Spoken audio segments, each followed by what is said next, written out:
दिव्य योगासन की तरफ से मुंबई के निकट वज्रेश्वरी में मां पीताम्बरा देवी यानी माता बगलामुखी मंदिर का निर्माण होने जा रहा है। आपसे सहयोग की अपेक्षा करते हैं। अगर आप सहयोग करना चाहते हैं, मदद करना चाहते हैं तो आप बैंक ट्रांसफर, पेटीएम या यूपीआई के द्वारा दान दे सकते हैं और यह दान इनकम टैक्स की आयकर धारा ईटीजी के अंतर्गत टैक्स में छूट का लाभ ले सकते हैं। इसके अलावा इसके बारे में जानकारी नीचे डिस्क्रिप्शन में दी गई है, वहां से आप जानकारी प्राप्त कर सकते हैं। इसके अलावा मुंबई के निकट वज्रेश्वरी में 2 दिन का दिव्य अघोर लक्ष्मी साधना शिविर संपन्न होने जा रहा है। इसमें पहली बार 5 लाख मंत्र का विशिष्ट अनुष्ठान होगा। इस साधना शिविर में भाग लेकर आप अपनी सभी प्रकार की मनोकामनाओं को पूर्ण कर सकते हैं, फिर चाहे वो व्यापार की समस्या हो, नौकरी की समस्या हो, कर्ज की समस्या हो। इस साधना के द्वारा सुख समृद्धि प्राप्त कर अपने जीवन को सुखमय बना सकते हैं। अगर आप इस साधना को प्रत्यक्ष आकर सीखना चाहते हैं तो नीचे डिस्क्रिप्शन में लिंक दिया है, वहां से इस साधना में भाग लेने के लिए फॉर्म भर सकते हैं। नमस्कार, दिव्य योगासन की तरफ से आपका हार्दिक स्वागत है। आज हम रक्षा यंत्र की चर्चा करेंगे और जानने की कोशिश करेंगे कि कम समय में आसानी से रक्षा यंत्र का निर्माण कैसे करें। यह भले आसानी से हो जाता हो, लेकिन इसके अंदर प्रचंड शक्ति मानी जाती है। जब भी कोई यंत्र आपके द्वारा स्वयं बनाया गया हो, उसके अंदर शक्ति बहुत ही ज़्यादा आ जाती है। तो आज इसी विषय पर चर्चा करेंगे, क्योंकि जो रक्षा है, सुरक्षा है, हर इंसान की जरूरत है। सुरक्षा का मतलब किसी व्यक्ति विशेष से नहीं होता, यानी हम सिर्फ शत्रु को ही नहीं कह सकते हैं कि भाई इनसे हमें सुरक्षा चाहिए। यानी सुरक्षा में शत्रु तो आते ही हैं, इनके अलावा हमारे जो शत्रु होते हैं वो आर्थिक समस्या भी शत्रु मानी जाती है, भौतिक समस्या भी शत्रु मानी जाती है, बीमारियां भी हमारी शत्रु मानी जाती हैं, निर्धनता भी हमारी शत्रु मानी जाती है, कर्ज भी हमारी शत्रु मानी जाती है, रोज वाद विवाद हो रहे हैं वो भी हमारी शत्रु मानी जाती है, जितने भी प्रकार के विघ्न हैं वो भी हमारे शत्रु माने जाते हैं। तो आज के यंत्र इसी विषय पर बनाएंगे कि हर तरीके से सुरक्षा मिले, हमारे शरीर को सुरक्षा मिले, क्योंकि जब शरीर पर कोई नेगेटिव चीजें आ जाती हैं उसका असर हमारे मन मस्तिष्क पर होता है और उसकी वजह से हमारा कार्य प्रभावित होता है, हमारा व्यवहार प्रभावित होता है। इसकी वजह से हम सही ढंग से सामने वाले से बात नहीं कर पाते हैं। इससे वाद विवाद, लड़ाई झगड़े, दिन का दिन समस्याएं बढ़ती चली जाती हैं। तो आज का रक्षा यंत्र इसी पर्पस के लिए आपको बनाना है कि यह बहुत ही अचूक माना जाता है। जैसे मैंने कहा, आपके हाथ से जब यंत्र बनता है यह हर तरीके से सुरक्षा देता है, चाहे वो तंत्र बाधा हो, चाहे शत्रु बाधा हो, चाहे किसी भी तरह की समस्याएं हों, उसमें सिक्योरिटी देता है, आपके मन मस्तिष्क को सिक्योर करता है, आपके शरीर को सुरक्षा प्रदान करता है। ये यंत्र आप अपने लिए बना सकते हैं, अपने परिवार के लिए बना सकते हैं, एक से ज्यादा बना सकते हैं। इस यंत्र का जो समय होता है, सूर्यास्त के बाद, सूर्य अस्त होने के बाद इस यंत्र का निर्माण करें। और मैं पहले ही बता चुका हूं, जब भी आप यंत्र का निर्माण करें घी का दीपक जलते रहना चाहिए, इस बात का विशेष ध्यान रखें। अगर घी का दीपक नहीं जल रहा है तो आपको लाभ नहीं मिलेगा। और जब भी आप यंत्र की रचना करें उस समय इलेक्ट्रिक स्विच बंद कर दें। घी के दीपक की रोशनी में ही आपको यंत्र का निर्माण करना है।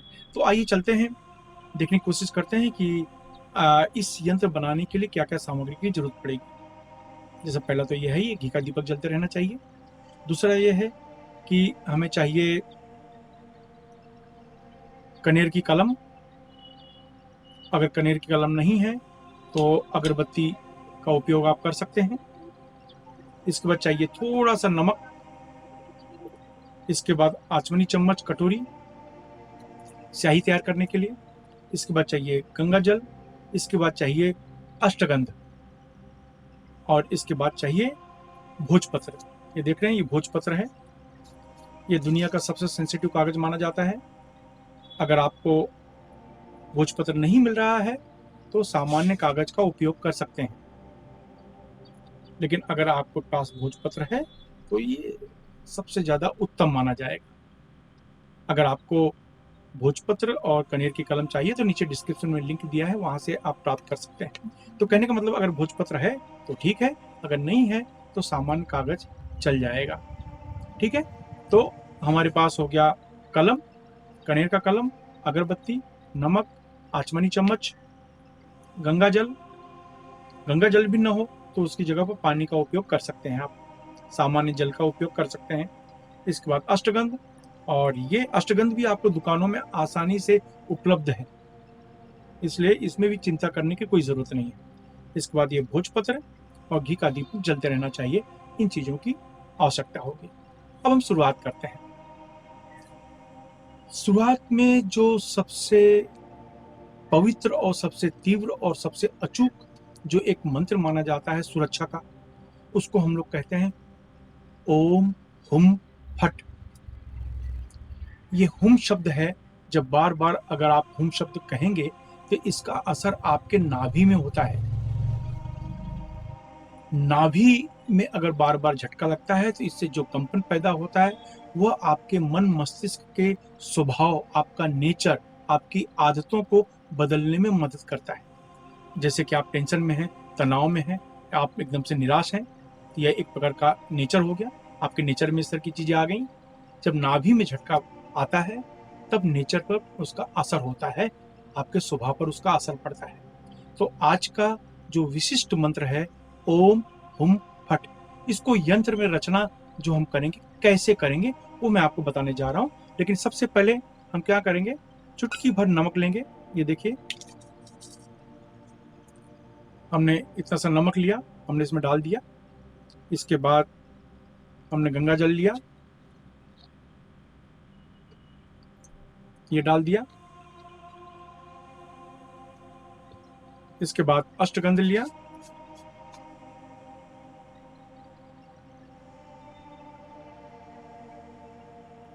इन चीजों को हमने इसमें डाल दिया। इसके बाद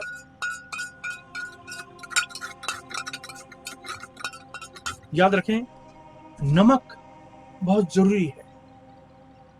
शत्रुओं के द्वारा जो विघ्न संतोषी माने जाते हैं, जो आपका बुरा चाहने वाले होते हैं, उनकी तरफ से जो नकारात्मक ऊर्जा आपके घर में, आपके परिवार में, आपके बिजनेस में, आपके बच्चों के ऊपर जो नेगेटिव चीजें आती हैं, उनको तोड़ने में बहुत मदद करता है। तो ये स्याही आप तैयार करें। याद रखें, मैंने स्याही कैसे बनाई, इसमें थोड़ा सा नमक डाला, गंगा जल डाला, अष्टगंध डाला। इसके बाद ये आप इसको अच्छे से चला लीजिए। इसके बाद आप अगरबत्ती से या आप कनेर की कलम से यंत्र की रचना करें। देखिए, मैं आपको दिखाता हूं।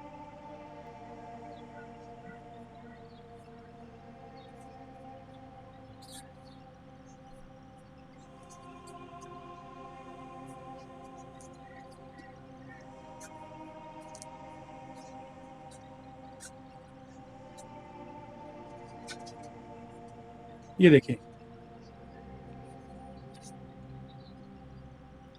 आपको दिखाई दे रहा होगा, इस तरीके से मंत्र बनाना है। पहले रक्षा यंत्र हमने ऊपर लिखा, ऊपर लिखने के बाद उसके नीचे वाली लाइन में हमने लिखा ओम हुम फट, ये मंत्र को लिखा।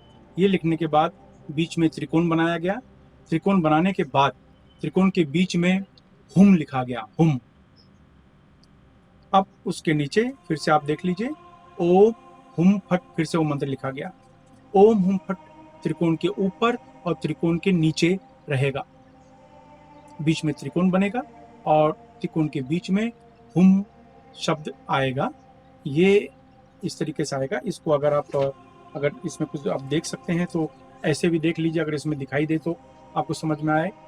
मैंने पेन से लिखा हुआ है, शायद आपको दिखे। कुछ लोग कह रहे थे कि मुझे बराबर दिख नहीं रहा है। तो इस तरीके से हुम को हु के ऊपर बिंदी भी लगा सकते हैं या म शब्द को डाल सकते हैं। तो ओम हुम फट, इस तरीके से ये मंत्र की रचना आपको करनी है। ये करने के बाद आपको इसको अच्छी तरीके से मोड़ लेना है। ये देखिए, मोड़ के आप अपने पास रख लीजिए सामने ही। अब ओम हुम फट का अपने आगे चक्र पर पिंच करें, दोनों आंखों के बीच में ध्यान देते हुए ओम हुम फट ओम हुम फट ओम हुम फट ओम हुम फट, इस तरह से उपांशु जाप में यानी धीमी आवाज में आपको मंत्र का जाप करना है। 540 मंत्र का जाप करना है और उस मंत्र के जाप करने के बाद इसको अपने घर के मंदिर में 24 घंटे के लिए रख दो। 24 घंटे के लिए रखने के बाद घर के मंदिर में रखने की जरूरत इसलिए पड़ती है कि हम किसी भी नेचर के हों, किसी भी स्वभाव के हों, चाहे अच्छे स्वभाव के हों, चाहे बुरे स्वभाव के हों, लेकिन घर के मंदिर के आसपास का जो जगह होता है वो पवित्र माना जाता है। तो वहां पर इसको 24 घंटे के लिए रखना होता है और वहां पर रखने के बाद 24 घंटे के बाद फिर इसको किसी तांबे के कवच में या तांबे के ताबीज में, सोने के ताबीज में, चांदी के ताबीज में, पंचधातु के ताबीज में, अष्टधातु के ताबीज में इसको आप मढ़वा लें और आप पहन लें, या घर के ही मंदिर में रखें, या अपने तिजोरी में रखें, या अपने गले में रखें, या जहां भी आप रखना चाहते हैं इस तरीके से आप रखें। आप एक से ज़्यादा बनाना चाहते हैं तो इसी पद्धति से 2-3 बार 2-3 कवच आप बना सकते हैं, लेकिन याद रखें कि आपको 540 मंत्र यानी 5 माला इस मंत्र का जाप करना है। ओम हुम फट इस मंत्र का जाप करना है। ये बहुत ही शक्तिशाली मंत्र माना जाता है। इस तरीके से ये जब बना लेते हैं, इसका जब आप उपयोग करेंगे, आप सोच नहीं सकते कि इसका कितना लाभ मिलता है। इसका जो शुभ समय है, ये नवरात्रि है, ये तो शुभ ही है। इसके अलावा किसी भी ग्रहण को, किसी भी अमावस्या के दिन इस यंत्र की रचना की जा सकती है। याद रखें, किसी भी ग्रहण, किसी भी अमावस्या के दिन इस यंत्र की रचना की जा सकती है, और या फिर नवरात्रि में कोई भी दिन आप इस मंत्र की रचना करें। इसका कारण है कि नवरात्रि में देवी का स्थान माना जाता है, शक्ति का दिन माना जाता है। देवी यानी शक्ति। तो ये जो कवच है, इसमें शक्ति की स्थापना होती है। आप एक काम और कर सकते हैं कि अगर 9 दिन तक इस मंत्र का जाप करें, इसको सामने रख के तो भी चलेगा, और 10वें दिन किसी को एक दर्जन केला खिला दें और इसको फिर किसी ताबीज में आप ये कर लें। ऐसा भी आप कर सकते हैं, या फिर एक दिन करने के बाद भी आपको फायदा मिलेगा। तो याद रखें कि आपको नवरात्रि में कर सकते हैं, ग्रहण में कर सकते हैं, अमावस्या के दिन कर सकते हैं। इस मंत्र की खास बात है, और नवरात्रि में किसी भी दिन कर सकते हैं। तो ये मंत्र आपके लिए बहुत ही ज़्यादा उपयोगी होगा। मैं चाहता हूँ आपका परिवार हमेशा सुखी रहे, सुखी रहने के साथ सुरक्षित भी रहे। ये बहुत बड़ी बात होगी अगर इस यंत्र की रचना आप इस तरीके से करते हैं। प्लस आप जब किसी की मदद भी करना चाहते हैं तो इसके द्वारा आप किसी की मदद भी कर सकते हैं, क्योंकि वो मदद करने के बाद जब सामने वालों को लाभ मिलता है और जब वो आपको बताता है कि मुझे लाभ मिला, तो वह चीज़ आपके लिए लाखों करोड़ों रुपए के बराबर मानी जाती है। ऐसा यानी अनमोल, उसको आप पैसे से तुलना ही नहीं कर सकते। इसलिए जब भी आप किसी की मदद की सोचें तो याद रखें, पैसे का कोई भी व्यवहार नहीं होना चाहिए। ये मैं इसीलिए बता रहा हूँ कि आप लोग इसका पर्सनली लाभ उठाएं। आशा है आप अपने परिवार के लिए, अपने बिजनेस को, अपने आप को हमेशा सुरक्षित रखेंगे। धन्यवाद।